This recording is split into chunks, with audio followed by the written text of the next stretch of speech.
ঘুমাও, সারাদিন কাজ করো। এভাবেই কি জীবনটা কাটানোর জন্য আল্লাহ তালা আমাদের এই সুন্দর জীবনটা দিছেন? আমাদের আল্লাহ তালা এই সুন্দর জীবনটা দিছেন, আমাদের অনেক কাজ করতে হবে, পরিশ্রম করতে হবে, পাশাপাশি সবসময় আল্লাহকে স্মরণ রাখতে হবে, তার ইবাদত করতে হবে।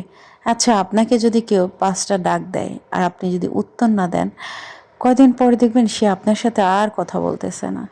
আর মসজিদে প্রতিদিন 5বার করে আপনাকে ডাকতেছে, নামাজে আপনি একবারও আল্লাহর ডাকে সাড়া দেন না, নামাজ পড়েন না।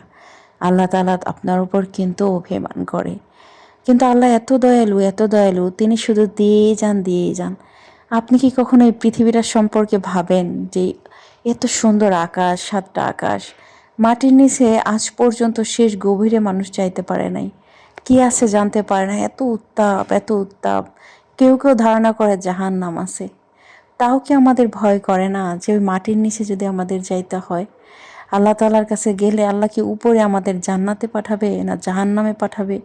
এই একটা ভয় যদি একটা ব্যক্তি প্রতিদিন করে, মৃত্যুর কথা যদি প্রতিদিন চিন্তা করে, সে অন্তত পাপ করার আগে 2বার ভাববে, গুনাহ করার আগে 2বার ভাববে।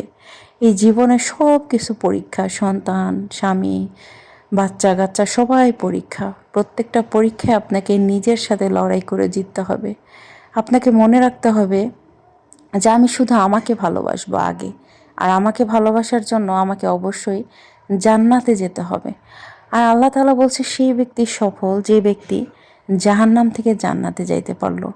আর সফলতার কোনো সংজ্ঞা আল্লাহ দেয়নি। আল্লাহ তাআলা এই সংজ্ঞাটা কোরআনে স্পষ্ট দিছে, সেই ব্যক্তি তো সফল যে জাহান্নাম থেকে বাঁচলো। তাহলে আল্লাহর সংজ্ঞার উপরে কি আপনি কোনো সংজ্ঞা দিতে চান? কত কত কত মিলিয়ন বিলিয়ন কত কোটিপতিওয়ালারা আজকে কবরে শুয়ে আছে, তারও যে অবস্থা আপনারও সে অবস্থাই হবে। দুনিয়াটা মুসাফিরের মতো কষ্ট করে কাটিয়ে দেই, আখিরাতটা জানি সুন্দর হয়। প্রত্যেকটা কাজের পাশে আল্লাহকে স্মরণ রাখবেন, সব সময় পড়ার চেষ্টা করবেন আল্লাহুম্মা সাল্লি ওয়া সাল্লিম আলা নবিয়িনা মুহাম্মদ। নবীর উপর দুরূদ পড়বেন যাতে কিয়ামতে আপনি নবীর শাফায়াত পান। সবসময় পড়বেন আস্তাগফিরুল্লাহ, আস্তাগফিরুল্লাহ। আপনার প্রতিদিন আপনার গুনাহ কাটতে থাকবে। আপনি যদি এর আগে গুনাহ করে থাকেন, সেই গুনাহগুলো আপনার কাটতে থাকবে। আল্লাহকে ভালোবেসে যে ব্যক্তি আল্লাহর ভয়ে প্রতিদিন একটা কাজ করে আর বলে যে আল্লাহ, আমি এই কাজটা করছি, ভুল করে ফেলছি, তুমি আমাকে মাফ করে দাও, আমার প্রত্যেকটা কাজ তুমি ইবাদত হিসেবে গণ্য করো, আমাকে ভালো কাজ করার তৌফিক দেন।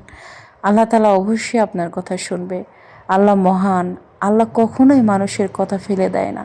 হয়তো দেরি হয়, কিন্তু আল্লাহ প্রত্যেকের আশা পূরণ করে। মানুষ কি বলবে এটা না ভেবে আল্লাহর কথা চিন্তা করে নিজের জীবনটা আমল দিয়ে সাজান।